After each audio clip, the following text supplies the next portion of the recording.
Hola a todos, buenas tardes. Yo soy Benjamín Valdés y en esta sesión voy a reponerles básicamente la explicación que tuvimos en el día de hoy en el módulo 2 y en el módulo 3 de Inteligencia Artificial Avanzada para el bloque 1. Entonces, para ello me voy rápidamente a la parte que hice mis links y aquí van a ver los módulos que vienen. En este caso, para la sesión de hoy, hoy tocaba ver software, pero dado que queríamos platicar un poco sobre datos inicialmente, arranqué primero con el contenido del módulo 2 y posteriormente terminé hablando un poco de lo que es ETLs. Entonces, en este video voy a darles una descripción de lo que vieron en clase, pero espero que ahora se escuche mucho mejor. Como detalle, fue una combinación de que Canvas no estaba funcionando, que Zoom no estaba funcionando, y ya que todo eso estaba funcionando, al final no estaba funcionando el lavalier, el micrófono, entonces como que sí se acumularon todas las complicaciones técnicas, ¿no? En teoría ya están jalando las primeras dos partes y el lavalier debería estar jalando para la siguiente sesión. Entonces, bueno, para arrancar voy a irme al documento, al link que decía Machine Learning. Esta parte que es aprendizaje máquina o aprendizaje automático es la carpeta donde estaremos trabajando. Y este archivo que dice Content es donde tendrá todo el curso y todo el que os interesa trabajar en él. En la carpeta que dice Class Activities son archivos de apoyo en los cuales nos estaremos recargando como ejercicios de lado o imágenes. Y en el archivo que dice Code Examples son básicamente scripts ya precreados con ejemplos ya programados que ustedes pueden estar corriendo que les servirán de base para poder programar mejor. Este que dice descripción de entregables de módulo pueden ignorarlo. Es solamente una imitación de lo que viene en Canvas en realidad. En el contenido podrán ver que el contenido viene en inglés inicialmente. Realmente lo dejamos así porque preferimos trabajar con los acrónimos en sus nombres originales a estarlos traduciendo y después traduciendo. Entonces, la clase en sí es en español, no se preocupen. Pero todo el contenido inicial viene en inglés. Si tienen alguna duda o no entienden qué significa alguna palabra o algún término, sin problema alguno, manden su pregunta en el chat mientras estamos en la clase o mándenmela por correo después de la clase y con todo gusto se los explico. Entonces, en el inicio tenemos esta cita de George Box de 1978 que dice que todos los modelos están mal, pero algunos son útiles. Esto se refiere que cualquier modelo en sí es una aproximación de la realidad y por lo mismo nunca será exacto. ¿Por qué? Porque cualquier aproximación es básicamente una pérdida selectiva de información. Entonces, al perder información, nunca podremos tener un desempeño equivalente al mundo real. Sin embargo, no porque los modelos no sean perfectos, significa que no sirvan. En realidad, muchos de los modelos que vamos a crear, que no son perfectos y que tienen diferente grado de error o que no logran predecir perfectamente algo, se pueden usar sin ningún problema, sabiendo que tienen un pequeño rango de equivocación. Y esto se cumple para todos los modelos en general.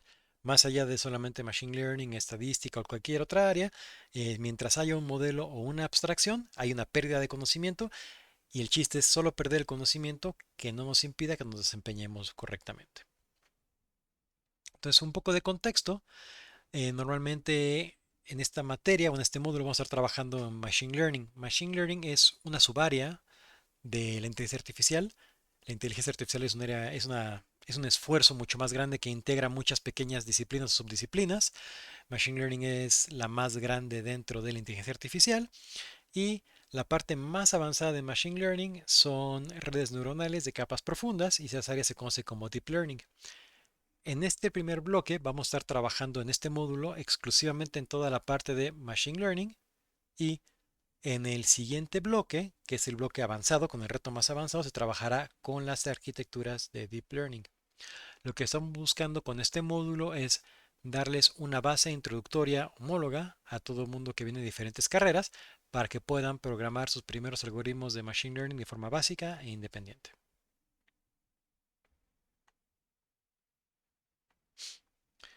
Entonces, bien, vamos a arrancar primero con datasets, porque si no hay datos, no hay machine learning, y esa es la parte básica del asunto. Entonces, para ello, vamos a hablar de los tipos de problemas que normalmente tenemos en Machine Learning. Normalmente hay ramas que se subdividen en aprendizaje supervisado y no supervisado. Hay otra rama que es Reinforcement Learning, pero en la que nosotros vamos a estar trabajando en este módulo inicialmente son las ramas de aprendizaje supervisado y no supervisado. El aprendizaje supervisado a su vez se refiere a que vamos a entrenar un algoritmo de Machine Learning para que él aprenda a simular predicciones que haríamos como personas a partir de una serie de datos. La palabra clave es a partir de una serie de datos. Esto significa que para un aprendizaje supervisado voy a requerir tener ejemplos de datos para poder entrenar mi algoritmo. Y una vez que mi algoritmo haya podido entrenar suficientes veces, va a aprender a simular las respuestas que vienen en los datos originales. Y ya que el algoritmo esté simulado, ya puedo entonces utilizarlo y darle solamente los primeros datos de entrada sin tener que darle las respuestas. ¿A qué nos referimos con esto? En estas pequeñas pestañas tenemos dos datasets. Uno es de Iris, que son flores, tipos de flores, y otro es de tipos de vinos. Ahora, en este caso, para Iris, voy a pegarle aquí, voy a cambiar esto aquí para acá. Vamos a hacer esto aquí como regresión, más fácil, correcto. En Iris vamos a usar este archivito, que es iris.data, para mostrarles un ejemplo de lo que sería un dataset. Entonces aquí lo que están viendo es un dataset con 1, 2, 3, 4, 5 columnas, donde las primeras 4 columnas tiene los valores de los atributos y la quinta columna trae una clase. Ahora bien, se podrán preguntar qué significan estos números o de dónde son. Para eso, pueden acceder al archivo que se llama descript o al archivo que está en el link de descriptions, que es iris.names.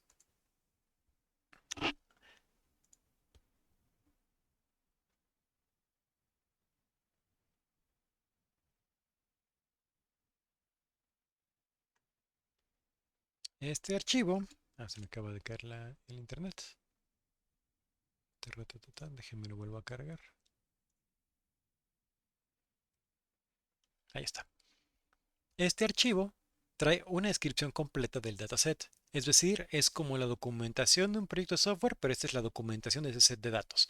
Tiene el nombre, las fuentes, cómo se ha usado, dónde se ha publicado, información adicional que sería interesante sobre cómo se conformó el dataset, cuál es la intención de utilizarlo. eh, y aquí abajito viene la descripción del número de instancias, donde cada instancia es cada renglón del dataset. Una instancia en sí es un ejemplo de los datos y el número de atributos. Los atributos son las columnas que voy a tener en mi dataset que no sean la de la respuesta. Aquí abajo podemos ver que los 4 atributos numéricos que están aquí son los que utilizo para predecir la clase, que sería el quinto atributo. Estos se conocen como attributes o son las columnas en general. Normalmente los trabajamos como features en inglés, como características si quisieran verlo así. Y a la característica que queremos predecir o al feature que realmente queremos utilizar lo llamamos el label o lo llamamos de target value o de category. Adicionalmente, aquí nos da un poco de información sobre los atributos en general. Nos dice que no hay atributos que falten y nos da una descripción estadística de cómo se comportan los valores en cada una de las columnas. Las columnas de los atributos son el sepal length, sepal width, petal length y petal width. Esto es el largo y el ancho del pétalo y el largo y el ancho de, no el tallo, sino una hojita que está al lado de un micropétalo si quieren verlo. Entonces, es un ejemplo de un dataset común y corriente. Les voy a mostrar otro ejemplo. Está enfocado a vinos.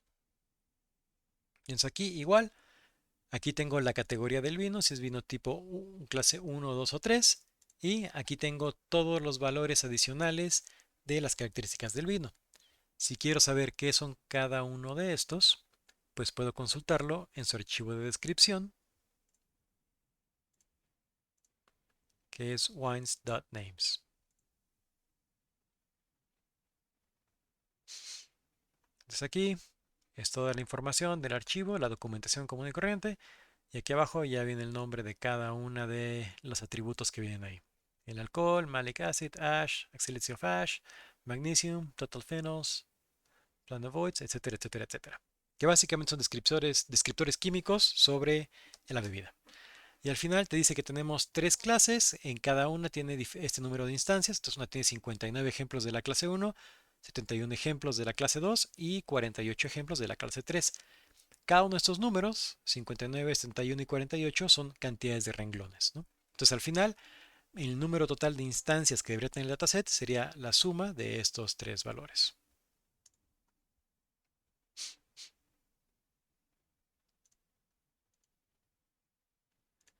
Ahora bien, este tipo de set de datos, que después veremos ya más con más calma cómo se utilizan, se obtienen normalmente de repositorios como el de UC Irvine o el de esta org, que no sé cómo se llama, de la ON o del World Bank. Me voy a ir a UC Irvine, que es el de los más populares, y es básicamente una página que tiene miles de datasets que son creados y que están libres para su uso. Algunos son de imágenes, otros son de texto, otros son para problemas de regresión, otros son para problemas de clasificación, etcétera, etcétera, etcétera.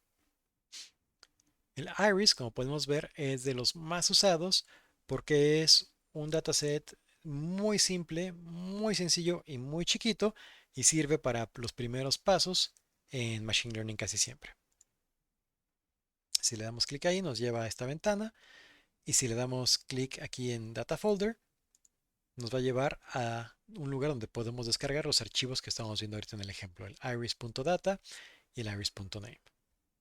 Los dos archivos son archivos en un formato CSV, que es Comma Separated Value, que significa que cada coma significa que es una columna diferente y cada salto de renglón significa que es una instancia diferente. Una instancia, recuerden, es un ejemplo.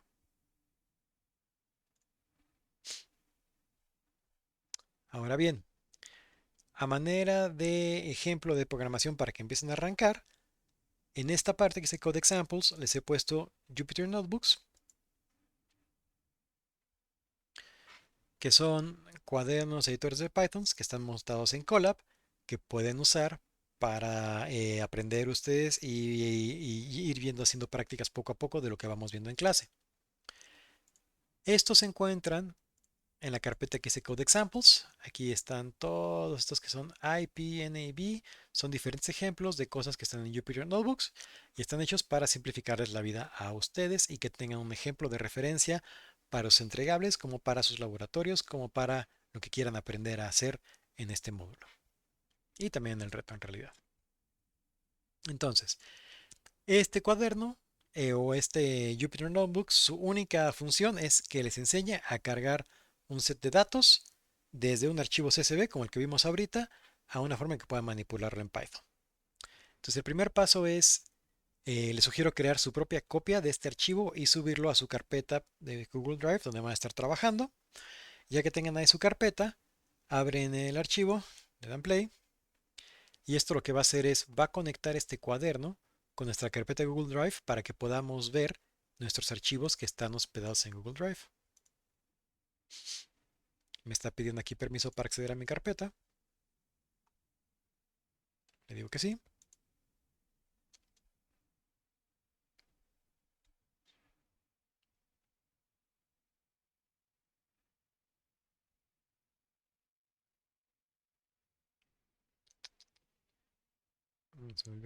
Y ya que está conectado, le digo que con el comando pwd, que es un comando de terminal de Linux, me muestre el lugar donde se encuentra. Entonces yo sé que está en la carpeta de content. Si yo me voy aquí al dibujito de la carpetita, voy a ver que aquí se montó mi Google Drive para que esta computadora lo vea. Y entonces aquí, si me voy avanzando, todo esto de aquí es mi carpeta que yo como Benjamín tengo guardada en Google Drive. Y lo que tengo que hacer es buscar la carpeta donde voy a querer trabajar. En este caso, como estoy corriendo el contenido para la concentración, pues tengo mi carpeta está en Content, Google Drive, mis cursos, y después de Deep Learning, 2, y aquí tengo todo el contenido para cargar esta pequeña carpetilla para trabajar, ¿ok? Ahora, la intención es que en este módulo o en esta línea lo que tendrían que poner es el camino completo a la carpeta donde quieren trabajar. Entonces, por ejemplo, si ustedes quieren trabajar en cursos, la concentración de inteligencia artificial, bloque uno y ahí su módulo de aprendizaje máquina, pueden hacer su propia copia local local en su computadora y nada más se van, perdón, en su carpeta de Google Drive y ahí se van hasta esta parte y aquí le piden que quieren copiar el path y ese path lo pegan aquí y ya con eso le dan play. Y lo que va a hacer es, se va a cambiar al directorio donde ustedes van a estar trabajando y en ese directorio va a poder leer los archivos que se encuentren ahí para cargarlos como una base de datos.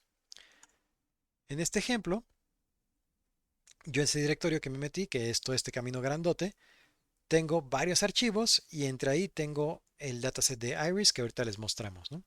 Entonces la sugerencia es que en este momento pausen este video, vayan a UC Arvine, descarguen estos dos archivos, los suban a su carpeta de Google Drive, naveguen hasta su carpeta de Google Drive, cambiando este path, le den play para ver que lo pueden ver y una vez que ya lo vean ahí, ya siguen adelante. Muy bien. Entonces, si ya subieron estas carpetas a su Google Drive, ahora sí, lo que sigue es vamos a cargar el set de datos. Para cargar los datos vamos a trabajar con una biblioteca en Python que se conoce como Pandas. Pandas es una biblioteca diseñada para permitirnos trabajar de manera muy eficiente con datasets. Tiene muchas funcionalidades, crea objetos muy grandotes que te permiten tener básicamente álgebra lineal, un control de tipo hashes o diccionarios, poder mezclar y separar tablas con pocos comandos relativamente y además que es ligero.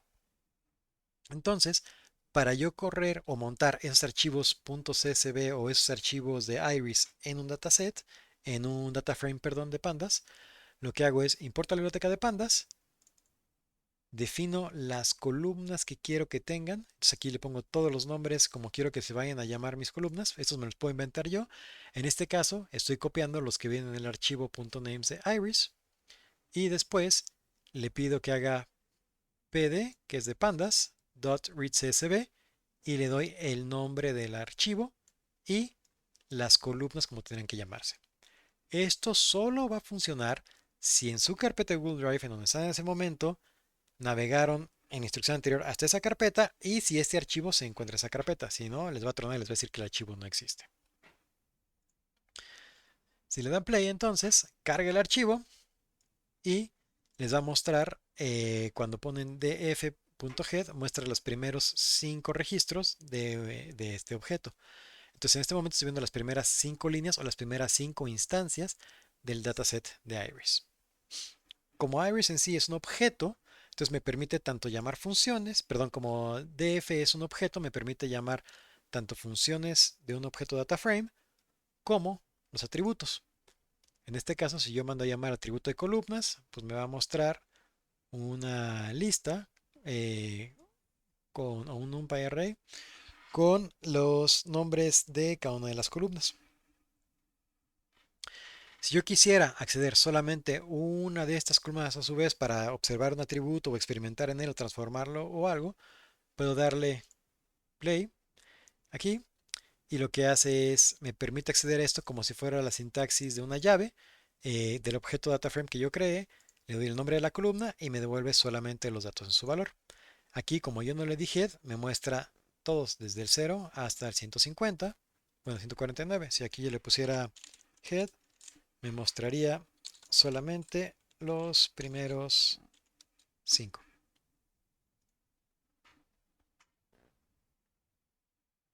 Se está cayendo la conexión.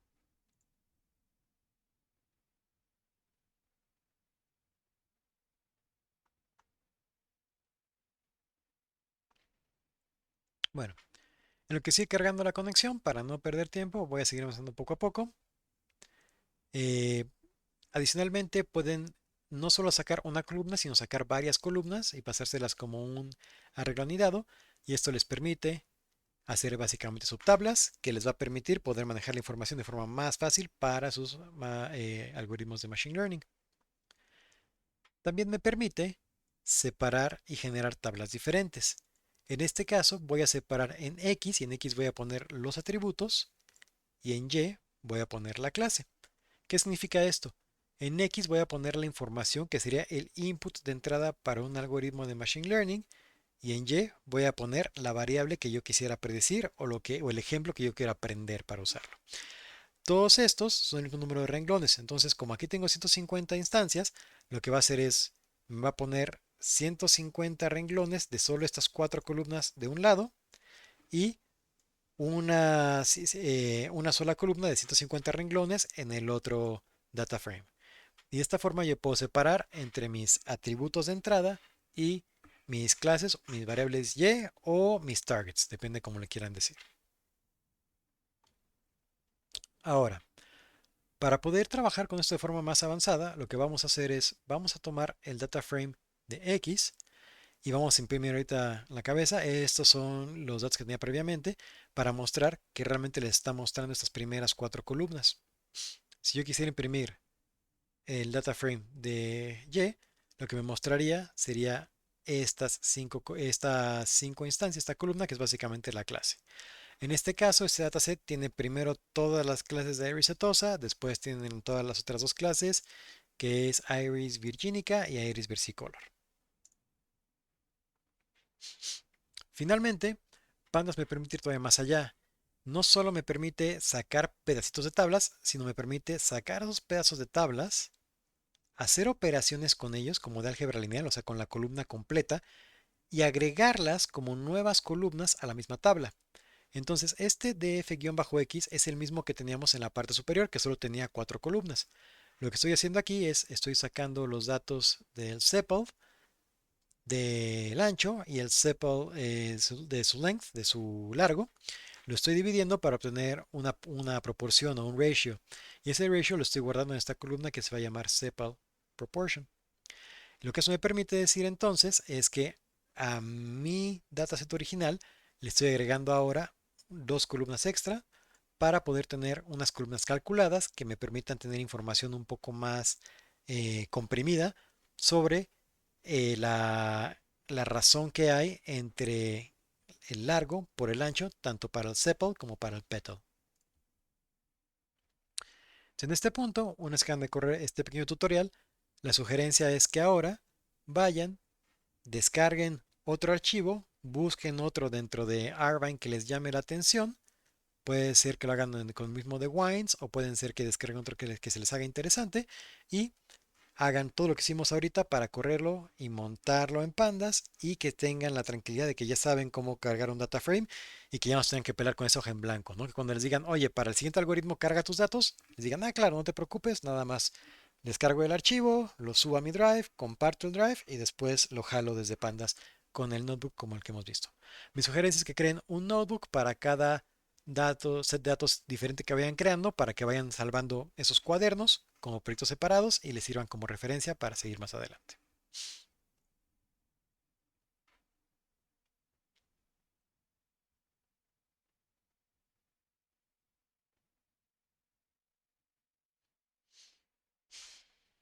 Bien, si ya terminaron con el Jupyter Notebook, vamos a ir con esta parte adelante. Si no, pausen el video, hagan todo su laboratorio con el Jupyter Notebook que vimos ahorita para que lo carguen en Pandas y después regresen a esta parte. ¿Qué son los datos? Cuando queremos hablar de los datos, estamos hablando básicamente en descriptores de la realidad y por lo mismo estamos hablando también de abstracciones.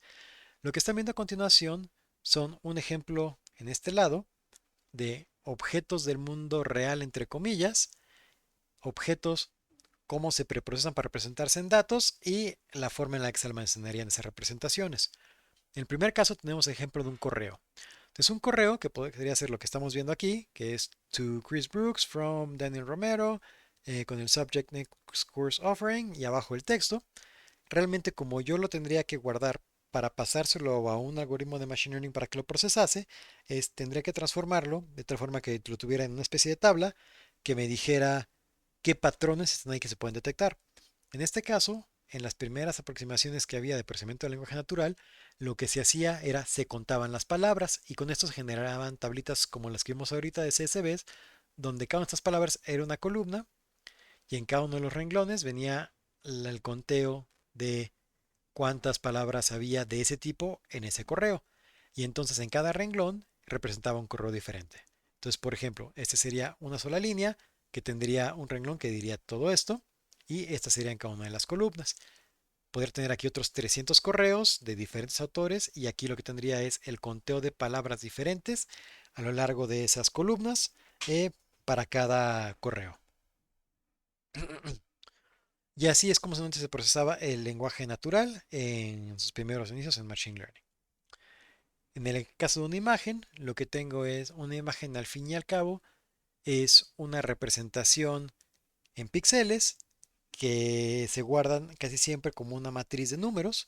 Entonces lo que normalmente puedo hacer es obtener cada uno de los valores numéricos de esos píxeles y después linearizarlos en una sola línea muy larga que tienen, por ejemplo, si la imagen fuera de 200 por 200 píxeles, podría tener entonces una línea de 4000 píxeles, cada uno con sus valores pertinentes que representarían esta imagen, y entonces cada renglón sería otra vez una instancia de una imagen. El tercer caso, que este es el caso en el cual le teníamos, por ejemplo, el ejemplo de Iris y el ejemplo de los vinos, es el caso donde se toma un objeto del mundo real y se tiene a una persona o un experto que va y analiza ese objeto y lo describe llenando un cuestionario, un formulario. En este caso, mi objeto de observación sería este pez y para este pez, pues yo voy a tener los siguientes features o las siguientes columnas. Voy a ver si hay presencia o ausencia de su aleta dorsal. Voy a ver cuál es su color principal, voy a ver si presenta líneas o no presenta líneas y si presenta líneas, cuáles son el color de cada una de las líneas y al final voy a grabar cuánto mide o qué tan largo es el pez. Y entonces, si yo tuviese un pez, pues solo tendría un renglón con esas cinco columnas.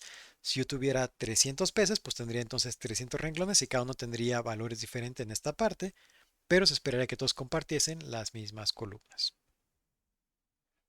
En el caso de Iris, lo que se observó es una flor de tipo Iris y, bueno, no una flor, se observaron 150 flores de tipo Iris, ahorita algunas eran tipo Iris setosa, otras eran Iris virginica y otras eran Iris versicolor y se tomaron las cuatro columnas que era la de length, petal width, petal length y al final se agregó una columna de categoría para ver cuál de las tres era y se grabaron todas cada una de esas.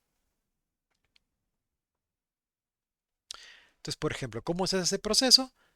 Básicamente tomo el objeto del mundo real que voy a estar observando y a partir de ese objeto del mundo real voy a marcar ciertos atributos o características y los voy a empezar a capturar en una tablita.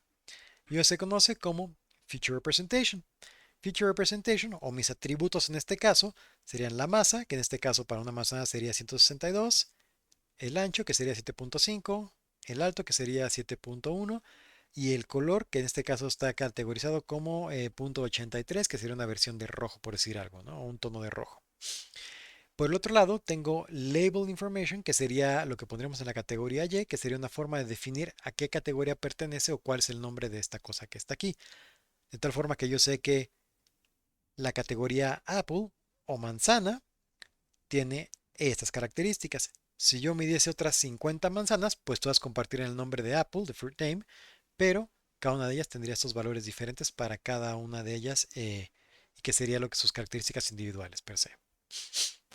Es súper importante que esto lo entiendan muy bien porque así es como construimos los datasets. Y si no tenemos datasets, no tenemos ejemplos para darle a los algoritmos de Machine Learning para que puedan aprender. Por eso es que la parte pinacular de todo esto es que entiendan qué son los datos, cómo son los datos y cómo se manejan. Ahora bien, ya hablando un poquito más en el mundo real, cuando hablamos de cómo se usan los datos, a veces lo usamos para tareas de regresión, que es cuando queremos predecir un número, como en la bolsa, Y a veces lo usamos para tareas de clasificación, que son, por ejemplo, las etiquetas de algún descriptor o los rostros de las personas. Cuando Facebook ve fotos y reconoce y marca la cara de alguien y te dice, es esta persona y te sugiere una etiqueta, es un ejemplo de clasificación, porque lo que está haciendo es prediciendo clases. Cuando estás haciendo regresión, estás prediciendo números o valores continuos como índices del mercado, temperaturas, eh, tiempos en los que reaccione algo, voltajes, etcétera, etcétera, etcétera. Un ejemplo de cómo se ve un análisis de regresión son... déjenme conecto a internet otra vez.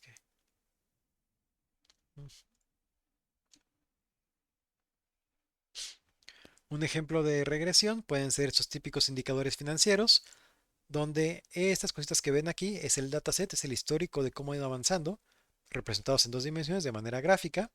Y esta línea aquí es lo que te generalmente una regresión, que es básicamente una línea que intenta cruzar por el mayor número de puntitos. La idea de una regresión, que pueden verlo como el algoritmo más básico de Machine Learning, es que el día de mañana, si yo quisiera tener predicciones un poquito más avanzadas, pues lo único que tendría que hacer es, como aquí ya no tengo más datos, nada más sigo con mi ecuación trazada de esta línea y ahí me fijo en qué punto está y en ese punto en Y sería el valor que yo quisiera predecir para un determinado escenario. En este caso podría ser el valor de un stock en la bolsa o el cambio de una moneda. ¿Ok? Eh, Esta es la parte hasta que quería avanzar con el módulo de Machine Learning. Ya que es esto de forma clara y explicada, voy a brincar ahora al módulo de software para la aplicación de datos para que ahí podamos hablar un poquito de lo que es el proceso de ETL, que es extraction, transform y load de ciertas variables.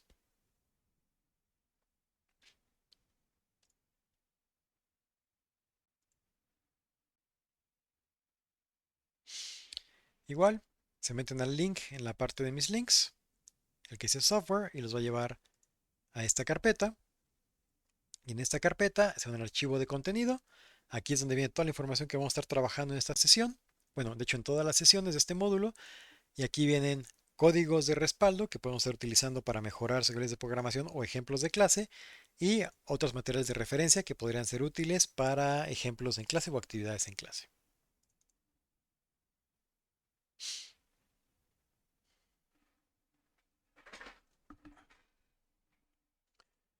Entonces, bien, en este módulo se va a trabajar con la parte de softwares y procesos de software utilizados desde el punto de vista muy práctico.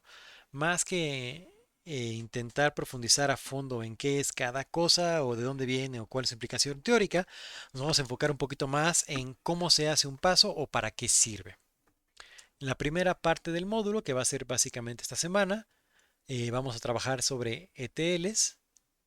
La siguiente semana vamos a estar trabajando sobre bibliotecas de Python durante, de hecho, 3 semanas.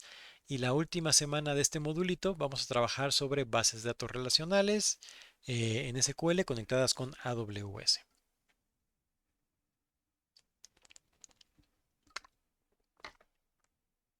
Al igual que en el módulo 2 de Machine Learning, en este archivo van a ver que viene todo el contenido, son 20 páginas y cada tema que vayamos avanzando, vamos a ir poco a poco avanzando en este documento. Entonces, ¿qué es ETL? ETL no es un programa, es un acrónimo que significa Extract, Transform y Load y se refiere al proceso que tenemos que hacer para poder juntar nuestros datos o crear nuestro dataset originalmente de forma que nos sea útil para poder utilizarlo con algoritmos de Machine Learning o para hacer análisis de datos. ¿Qué significa esto?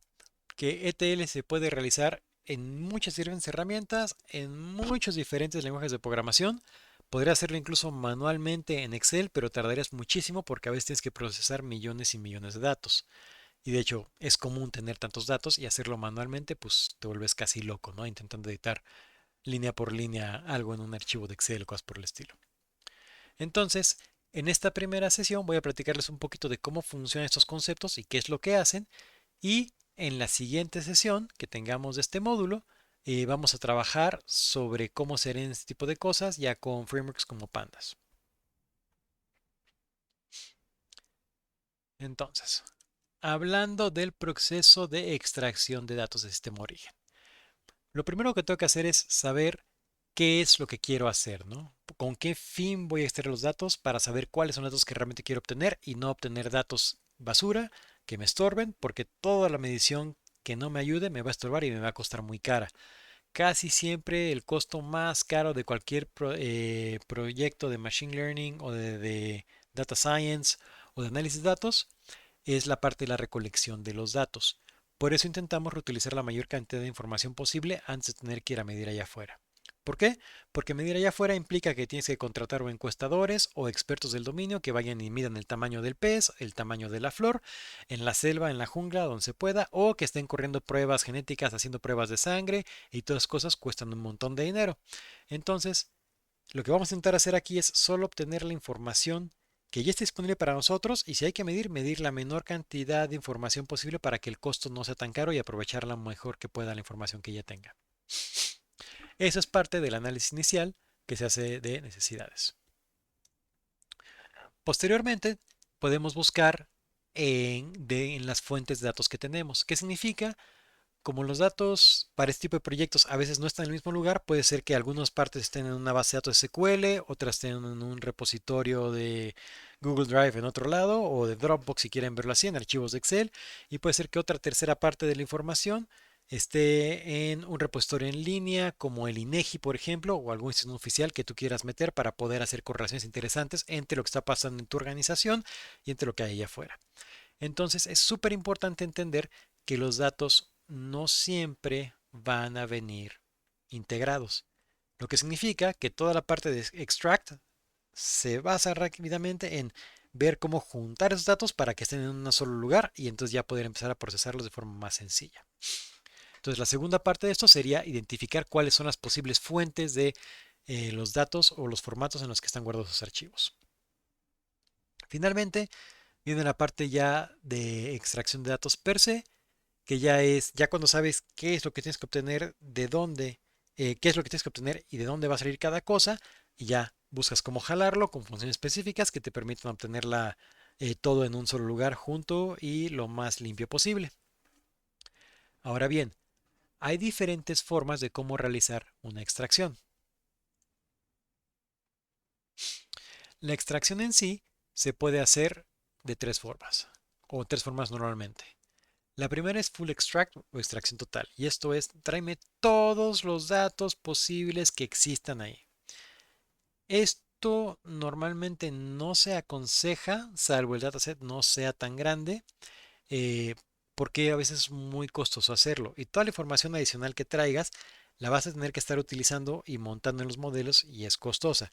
Entonces, si vas a ocupar toda la información porque es necesario y no es tan grande el dataset, pues adelante, pueden hacerlo. Si es algo que es muy grande, posiblemente valga más la pena intentar hacer una extracción por incrementos, que es decir, poco a poco vas procesando batches de la información conforme los vayas usando en tu modelo y lo que puedes hacer es traerte, por ejemplo, tanto en bonches de información como en columnas. Puedes traerte las primeras 10 columnas de algún dataset, por ejemplo, correr un modelo con eso, ver si con esas columnas basta y si no, vas agregando otras 15 columnas, porque cada columna que vas agregando va a hacer que los modelos sean más lentos y corran más, de forma más pesada y te consuman más dinero. Y entonces la sugerencia es extraer lo que sea más apropiado para cada uno de tus casos.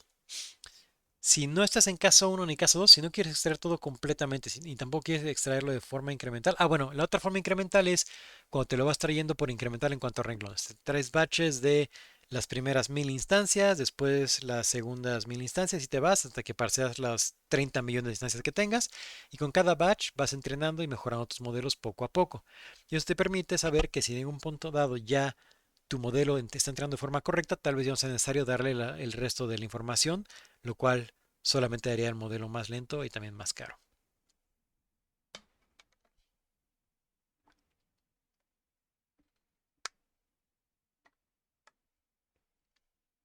La tercera aproximación tiene que ver con hacer actualizaciones solamente cuando el update sea dictado por un evento. Es decir, en lugar de estar haciendo actualizaciones cíclicas una y otra y otra y otra y otra vez, vas a agregar información solamente cuando se hayan generado nuevos datos en particular. Por ejemplo, si se liberó una nueva sesión de mapas satelitales de Google Maps y quieres actualizar tus mapas actuales para tus algoritmos de Machine Learning, pues entonces podrías cargar esos nuevos mapas en tus bases de datos, ¿no? O si se tienen un nuevo batch de lecturas sobre COVID, por ejemplo, sobre cómo se comporta el virus y quieres meter esas nuevas modificaciones en tu dataset, pues también cuando se liberen esos datos los puedes incorporar. Pero es algo que es disparado por eventos en sí, no es algo que está haciendo habitualmente. Y si estuviéramos hablando de SQL, pues sería el equivalente a hacer como un insert ahí en una tabla, ¿no? Por ejemplo. Esta pequeña imagen es nada más para reforzar el punto que normalmente la parte inicial puede venir de fuentes muy heterogéneas, de OLAPs, Special OLAPs, de servicios web, de bases de datos relacionales, de archivos .csv tabulares o de archivos con configuraciones geoespaciales como GeoPandas o Shapefiles. Y lo que tú buscarías sería integrar todo esto en un solo lugar para después ese solo lugar transformarlo, limpiarlo, mejorarlo y después ya cargarlo a otros sistemas ya limpios y centralizados, ¿no?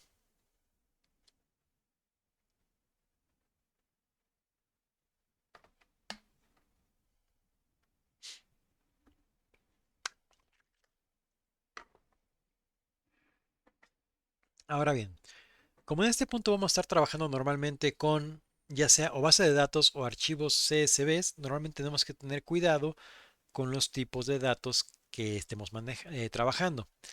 ¿Qué significa? Que cuando querramos extraer los datos eh, desde la fuente, significa intentar traerlos desde la fuente original. Es decir, si tú tienes una base de datos con el dato que quieres utilizar, intenta jalar de esa base de datos directamente y no de algún reporte secundario que se haya hecho de esa base de datos. ¿Por qué? Porque a veces en esos reportes secundarios los datos se preprocesan, se simplifican y generan inconsistencias. Entonces, la idea inicial es siempre vete a los datos fuente o a las fuentes, perdón, a las fuentes originales de los datos para poder obtener los datos lo más limpio y mejores que se puedan y que esté seguro que nadie los modificó o los cambió en alguna parte del proceso antes de que te llegaran a ti.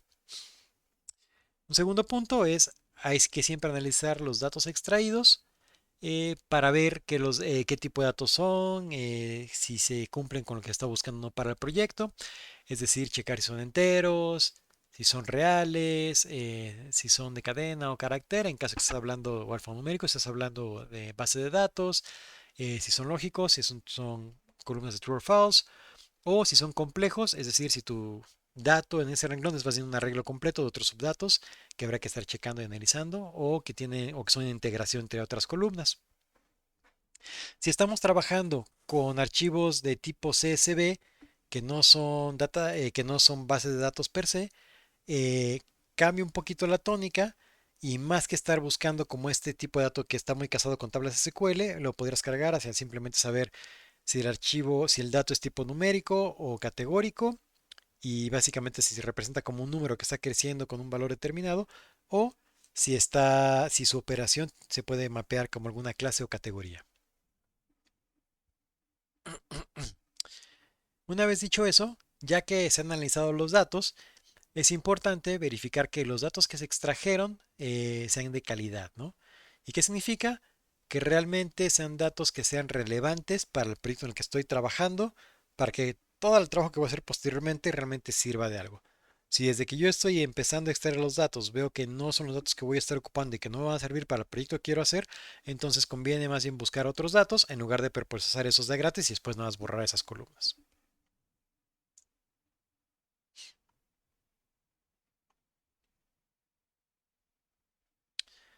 Ahora bien,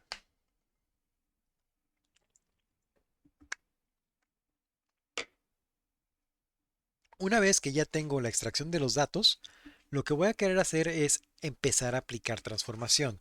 Eso significa que si ya saqué los datos de diferentes fuentes heterogéneas y ya lo logré centralizar en un solo lugar que esté en una tabla SQL o en una herramienta como tipo Pandas o un archivo .csv, o sea, está bien, pero ahora sí sigue el paso 2, que es transformar y limpiar los datos. qué nos referimos con esto? Los datos casi siempre van a estar sujetos a errores de todo tipo humanos, porque a veces se miden unos en un año, otros en otro, y cuando cambió el año, pues los datos empezaron a medirlos de forma diferente. Entonces puede ser que las columnas no sean consistentes, puede ser que el tipo de dato cambie de repente de un renglón a otro, puede ser que haya valores que falten tanto en columnas como en datos. Puede ser que los valores que utilizaron para poner algo los hayan escrito en una parte con mayúsculas, en otra con minúsculas. Entonces, en lugar de reconocerlos con un valor similar, lo reconozco con valores diferentes. Es decir, hay un sinfín de cosas que pueden salir mal cuando la gente está capturando esos datos y los está juntando. ¿Qué significa? Que entonces es nuestra labor como científicos de datos, en este punto, es sentarnos y transformar todos esos datos para que sean lo más limpios y de mejor calidad y lo más simples para alimentárselos a un algoritmo de Machine Learning. ¿Por qué? Porque si les damos datos sucios, el modelo va a aprender sucio y no va a servir bien. ¿Ujú? ¿Qué significa? Va a ser predicciones erróneas o va a inventarse información que no existe, porque en lugar de tomar la información del mundo real, está tomando los errores de dedo que la persona que creó ese dataset metió. ¿Qué cosas habría que checar ahí? Hay que checar datos nulos, unidades y medidas, o sea que este tipo de cosas sean consistentes y que no vaya a tener que una parte de que algunos renglones estén medidos en centímetros y otros en kilómetros, por ejemplo, o que no vayan a tener una parte que esté en kilogramos, otra en gramos y otra en centigramos, sino que sean consistentes todas las medidas a lo largo de toda la columna. Cuando hablamos de traducir códigos, estamos hablando que muchas veces en nuestro set de datos vamos a tener códigos que representan algo, ¿no? Puede ser que representen cosas como sexo, como componente de alguna parte, como alguna etnicidad, tal vez como algún país, como alguna componente químico, tal vez, en fin, todo lo que se les pueda ocurrir que se pueda representar con texto, con identificadores, va a estar ahí.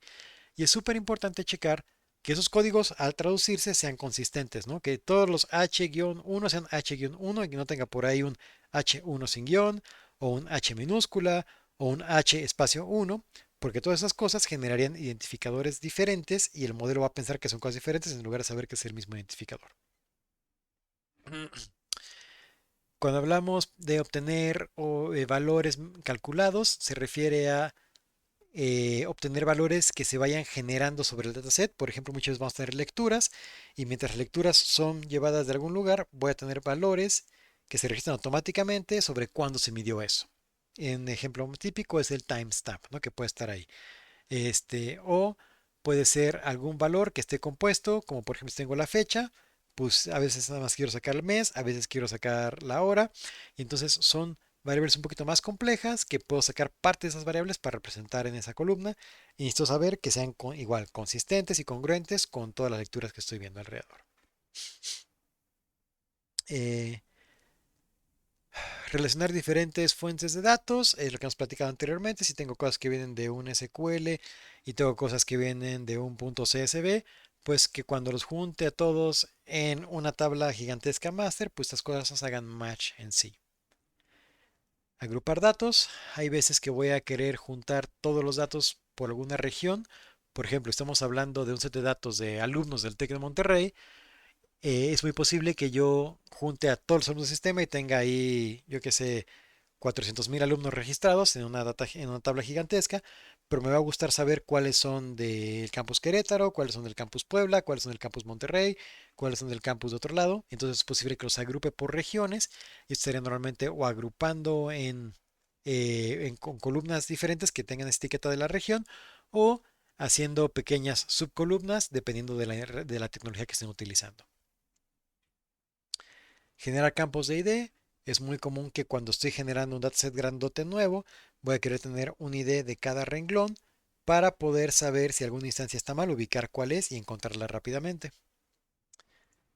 Dividir columnas, es decir, si viene todo junto en un solo renglón, casi siempre hay columnas que voy a querer separar. El ejemplo típico es nombre. Me gustaría separar el nombre de una persona en nombre, apellido paterno y apellido materno. Eh, Definir tratamiento especial para excepciones o para datos erróneos. Hay algunos datos que son como raros y tengo que checarlos con el experto del dominio para saber cómo se tratan esas excepciones, ¿no? En particular. Y finalmente, si estoy hablando de datos no estructurados, si tengo, por ejemplo, bases de datos no relacionales o saqué datos de otro lado que no es una tabla SQL o una tabla tabular normalita, pues tengo que ver cómo formateo los datos estructurados para meterlos en mi estructura y que sean capaces de integrarse en mis análisis de datos.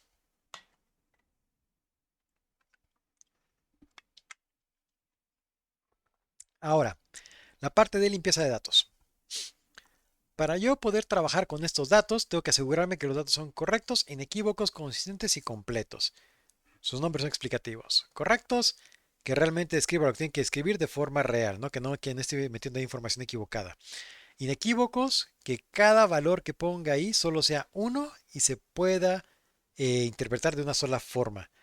Por ejemplo, el caso que hablábamos de los centímetros o de los kilómetros, ¿no? Tengo que ser súper claro y explicar que toda esa columna se va a interpretar como kilómetro y que no tenga un valor que me digan 3 y diga, bueno, ese 3 ¿qué representa? Me digan 3 de distancia y diga, pues la distancia es metro, centímetros, kilómetros, años luz o lo que se les ocurra.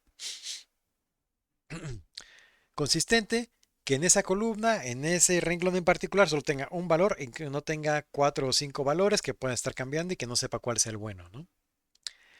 Y completos significa que tengan, bueno, vamos a verlo aquí en dos aspectos. El primero es que no sean nulos, es decir, que en ese renglón, en esa columna, sí haya un dato registrado que pueda utilizar. Y esto nos referimos como datos nulos o valores nulos dentro de una instancia. El segundo aspecto se refiere a que yo pierda instancias completas. Es decir, que alguien me diga, ah, mira, aquí te van los 300.000 registros y a mí me lleguen solo 180.000, ¿no? Y le digo, oye, pues es que perdí la mitad del dataset. Ah, caray, eso hay que checarlo. Entonces, esos son los aspectos que estamos buscando que siempre tengamos o que queremos lograr cuando estemos haciendo nuestra limpieza de datos. Todas las transformaciones que podemos aplicar arriba van enfocadas a que al final nuestros datos queden con estas cuatro características.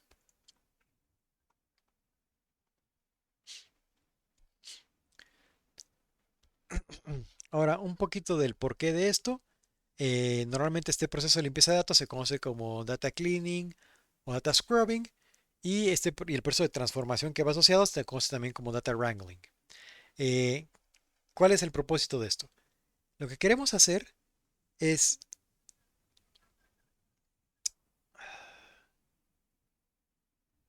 queremos que al final los datos no queden con valores atípicos, limpios, diré sucios o datos faltantes. ¿A qué nos referimos con esto? Si tenemos un dataset muy grande que tiene muchos huequitos, vamos a querer tener una forma de o rellenar esos huequitos o eliminar las partes en las que se encuentran esos huequitos. Cuando decimos rellenar esos huequitos, significa utilizar técnicas conocidas como imputación, que básicamente es utilizas otra información del dataset para sacar promedios o para meter con eso rellenar los valores que están ahí faltantes o cuando queremos quitar esas partes, nos referimos a eliminar los renglones donde se encuentran, o sea, las instancias, los ejemplos per se, o quitar columnas o categorías completas si hay demasiados huecos. Esto es importante porque la mayoría de las veces los métodos que utilizan para cargar los datos asumen que todos los datos, bueno, perdón, más bien este es otro error que ocurre generalmente cuando ustedes cargan datos, como lo vimos en el ejemplo pasado en Pandas, que cargaron todo el set de Iris a Pandas, hay muchas veces que los frameworks o las tecnologías que utilicen van a asumir que todos los datos vienen de un solo tipo. Entonces a veces asumen que todos los datos son numéricos y es posible que tengas algo en caracteres. Entonces si tuvieras, por ejemplo, la palabra gato o perro y esto asumió que es numérico, posiblemente eso te lo transforma a su valor ASCII y eso va a generar errores en los algoritmos. El caso opuesto también ocurre. Si todo el dataset asume que es texto y tú tienes TOTS columna con números, lo que va a hacer es, en lugar de decirte que es el número 17, va a interpretar que es el carácter 1 y el 7 y que es un string de dos caracteres y eso también va a generar problemas. Entonces, ¿qué tenemos que hacer? Es cuando estamos haciendo esta extracción y esta limpieza, tenemos que asegurarnos que el tipo de dato de cada columna sea el correcto y es una inspección que hacemos y para eso nos basamos en los archivos de descripción, donde venían, por ejemplo, el nombre de los atributos, ¿no? En el archivo .names, donde te dicen qué es cada atributo, ahí también te dan una muy buena idea del tipo de valor que se espera, ya sea si es float, si es continuo, si es numérico, si es categórico o si es otra cosa más compleja.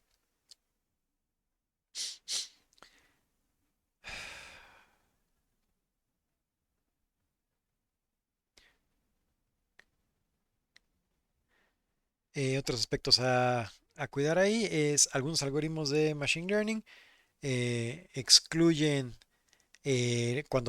casos en los que faltan entradas, es decir, si hay valores nulos o si hay valores que no hay, esas entradas normalmente las eliminan en los casos de Machine Learning o los sacan para no tronar. Otros, cuando los leen, automáticamente truenan y hasta que no los limpies, pues no te va a correr el algoritmo de Machine Learning que quieras correr ahí o el algoritmo de análisis de ciencia de datos. Todas las variables en un modelo deben ser significativas y estar relacionadas con el fenómeno que estamos intentando predecir. Es decir, como lo que vimos un poquito anteriormente, todas las variables que conservemos aquí, pues tienen que ser útiles, ¿no?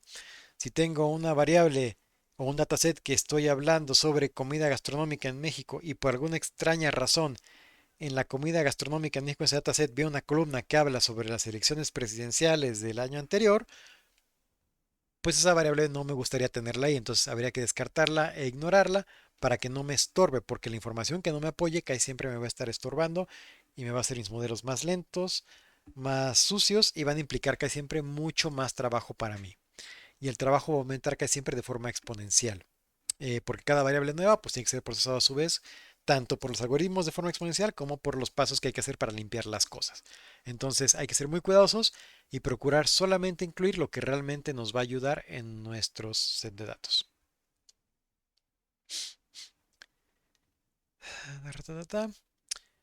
Otra razón por la cual nos interesa limpiar los datos es porque muchos de los algoritmos que vamos a estar corriendo dependen en tener ciertas distribuciones estadísticas o ciertas formas de repartir los valores.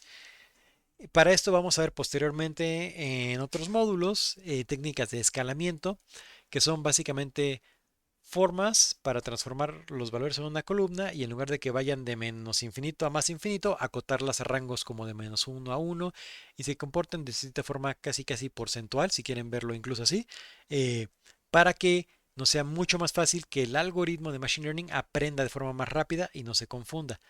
Si dejan variables con valores demasiado grandes entre sí y no las someten a un proceso de escalamiento, muchos algoritmos van a tronar por default. También lo que estamos buscando es, o la forma más sofisticada de transformación es cuando querramos trabajar con algoritmos de tipo lineal, como lo sería una regresión lineal, que es básicamente una línea, y nuestros datos se comportan de forma no lineal, es decir, sean puntitos con que tengan forma de curva o de raíz cuadrada o cualquier otra cosa, vamos a tener dos opciones.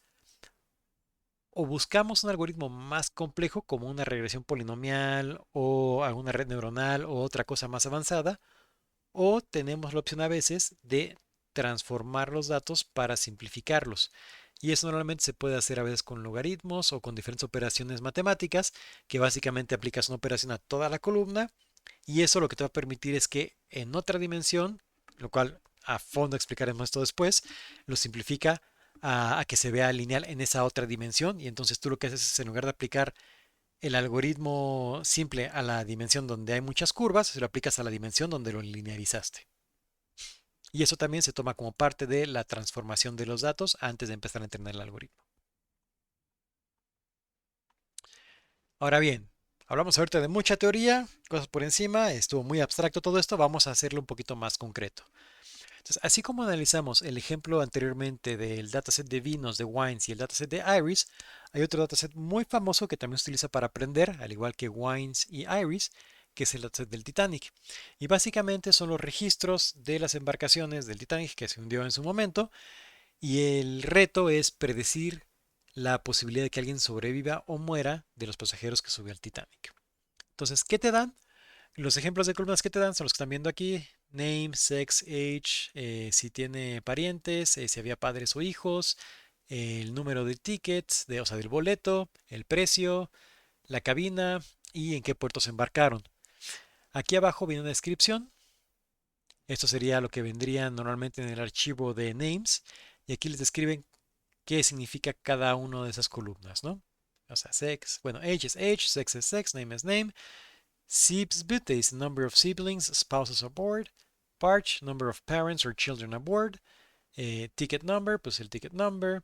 La parte de siblings se separa en esas subcategorías. Pueden ver que es un dato más complejo en general. y esta es la forma en cómo lo que se tomaría o lo que implica. Cabin, pues es el identificador de la cabina donde se quedaron. Embarked es el puerto en el que se subieron, ¿no? Y entonces lo que queremos hacer es ver un poquito estos dataset y desde aquí empezar a pensar qué variables me interesaría conservar y qué variables me gustaría eliminar para tener los datos lo más simple posible. Y esto como un ejemplo de transformación.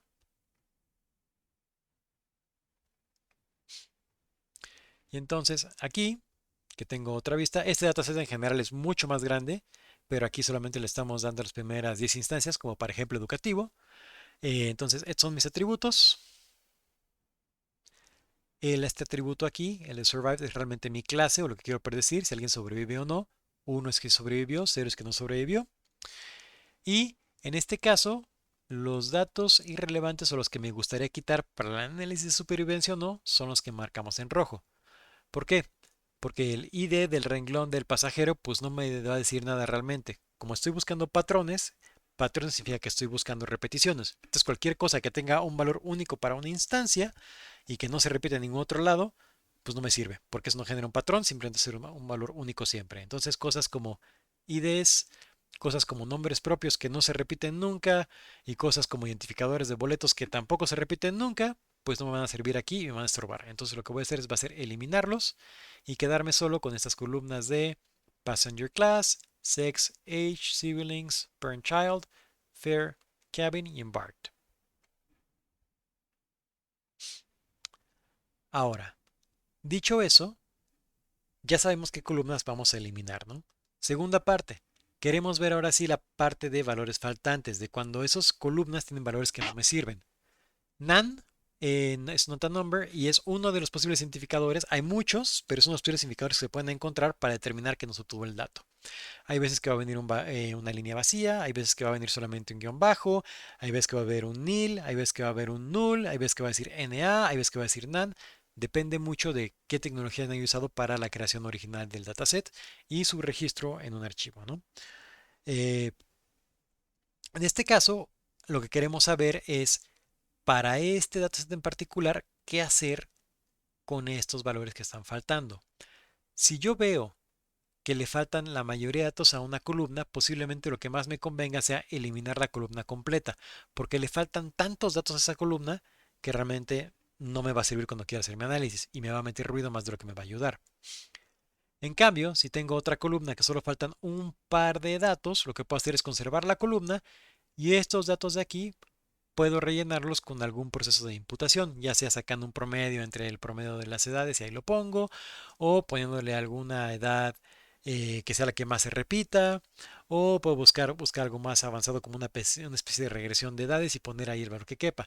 El chiste es que este valor que voy a poner aquí realmente va a ser falso, pero lo que voy a intentar es que ese valor, aunque esté falso, me permita conservar el resto de los renglones o el resto de los otros valores de ese renglón para no perder esa instancia completa solo por este numerito. ¿Ok?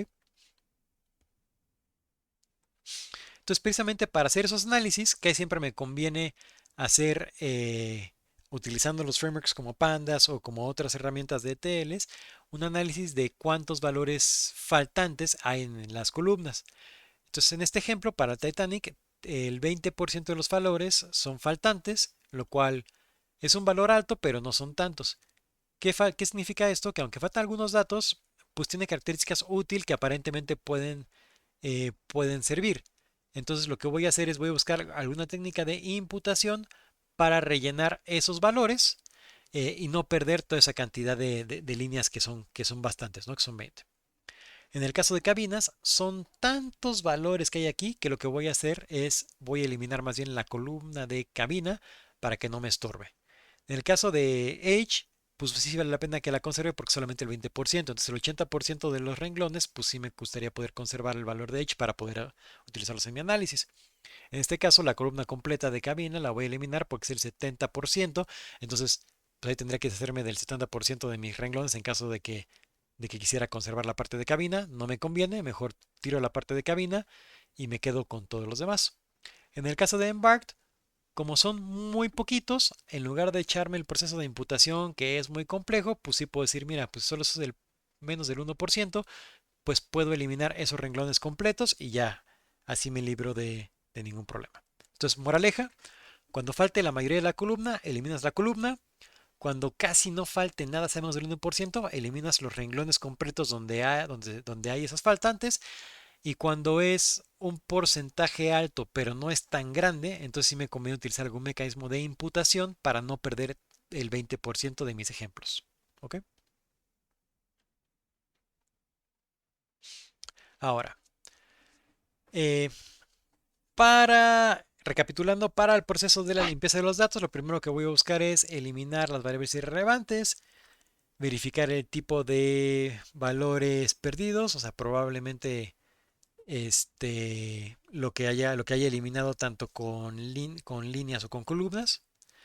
Identificar las variables categóricas y sus posibles valores. Una variable categórica es aquella que me dice una categoría, como dice su nombre. Entonces, casi siempre cuando estemos trabajando en proyectos de data science o de machine learning, vamos a tener entre los muchos tipos los grupos de los numéricos, que significa que hay una relación entre los números más chicos y los números más grandes, es decir, un 3 es menos que un 4 y un 4 es menos que un 5, y esa relación en la recta numérica es importante, y esto que el algoritmo la aprenda para que cuando hay un número chiquito diga esto está más cerca de lo que no es, y un número más alto diga, esto representa una mayor cantidad de este atributo. Mientras que los categóricos no es así. Yo puedo tener un atributo categórico como rojo, marrón, verde, guinda y púrpura, y la relación de esos tributos no me van a decir si algo es más sillón o menos sillón, ¿no? El color es simplemente una característica extra que está ahí, que nos sirve para dictar alguna cosa, pero no hay una relación, una recta numérica a través de esos colores per se. Si el ejemplo de colores resulta confuso, entonces imagínenselo como, por ejemplo, con el sexo.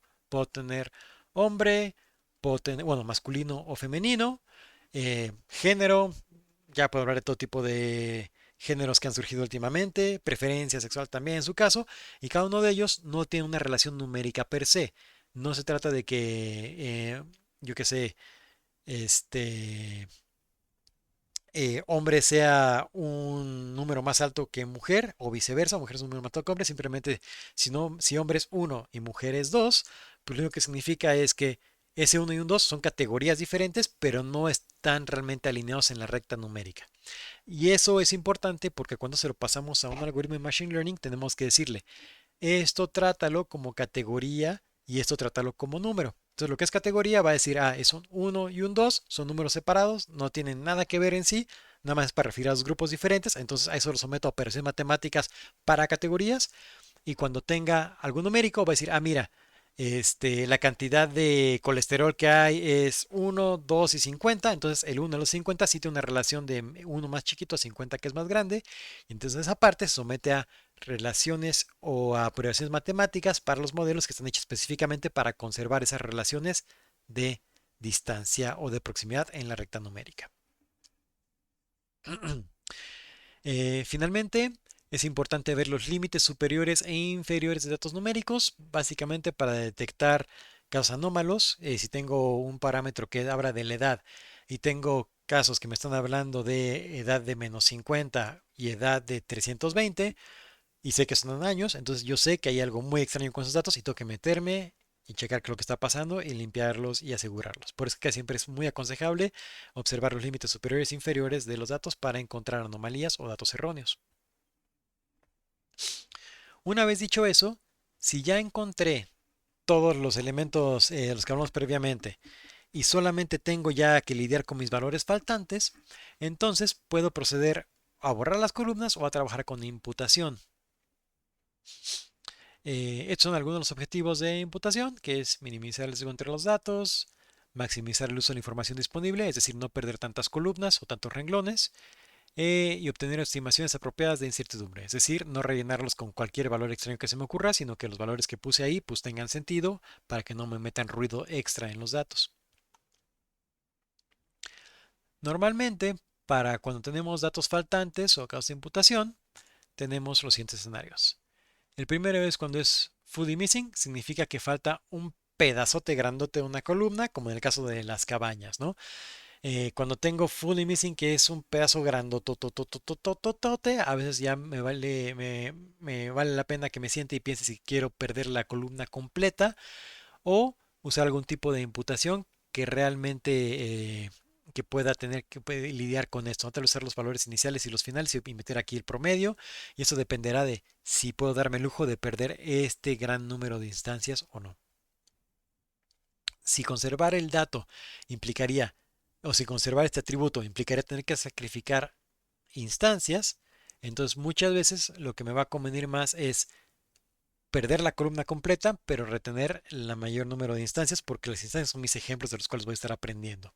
Entonces, entre menos ejemplos tenga, mi algoritmo aprende menos.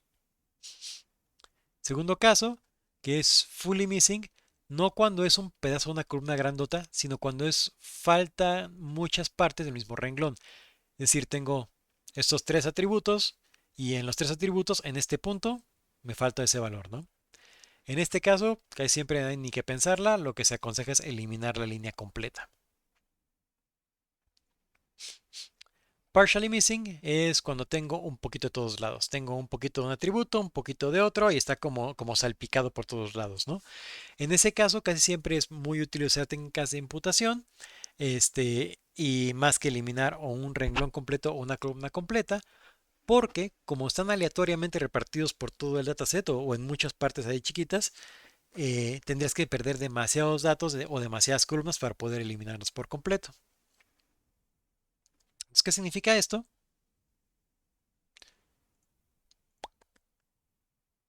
Que cuando yo quiero hacer técnicas de imputación, ya hablando un poquito más a detalle o viéndolos del otro lado, voy a aplicar normalmente tres tipos de técnicas. El análisis completo de casos, que es básicamente la eliminación de listwise, que consiste en eliminar los casos faltantes cuando tengo poquitos casos. Y esto es cuando los valores que me faltan solamente están en 3 o 4 instancias, ¿no? En este caso era el ejemplo que vimos en el dataset anterior, que me voy a regresar para arriba, que sería este caso en el Titanic, ¿ok?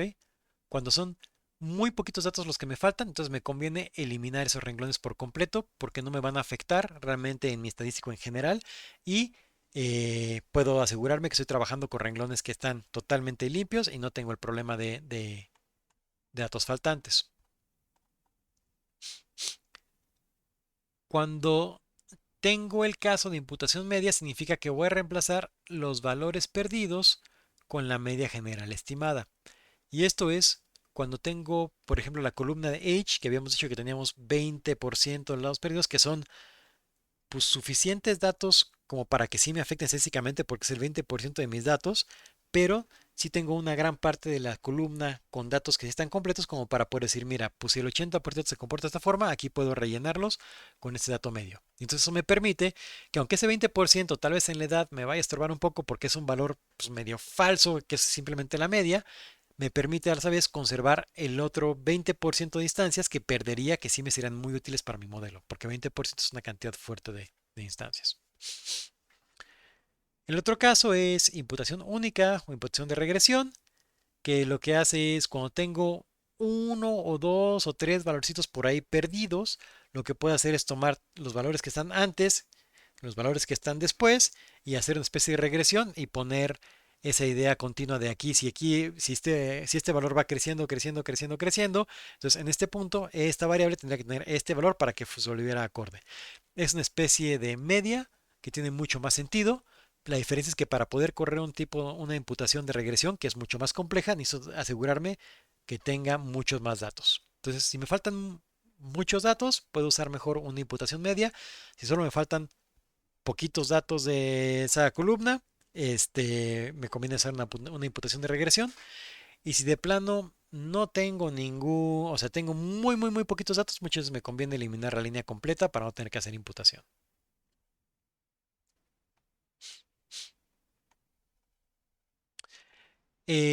Bueno, hasta aquí voy a llegar ahorita. Esto fue todo lo que cubrimos en la sesión de lunes con los chicos. Entonces, para darles contexto, en la sesión del miércoles, que es la que me toca seguir con ustedes, voy a continuar con esta parte de ETLs iniciales y les voy a explicar un poco de qué es AWS, cómo funciona y les voy a ayudar a que creen sus propias cuentas y les voy a explicar cómo funcionan los ETLs de AWS relacionados con la pertenencia de datos. Y ya a partir de la sesión que sigue, de posteriormente ya seguiremos trabajando como viene especificado en el archivo de Excel que les pasé, con las horas asignadas por módulos. Muchas gracias y mucha suerte y saludos hasta Puebla. Bonito día.